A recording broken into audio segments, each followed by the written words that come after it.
Balıkesir'deki Merkez Havaalanı'ndayız. 2019 yılında açılan bu havaalanına yıllar geçmiş olmasına rağmen bir uçak inmedi. 5,5 yıl geçmiş olmasına rağmen 46 personelle çalışmaya başlayan, bugün 78 personele çıkan ve bir tane tarifeli uçak inmeyen bu havaalanında acaba ne yapılıyor diye inceleme yapmaya geldik.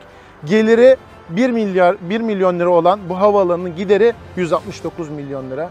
Yani gelirinin 169 katı gideri olan bu havaalanına hala bir uçak inmeyi başaramadı.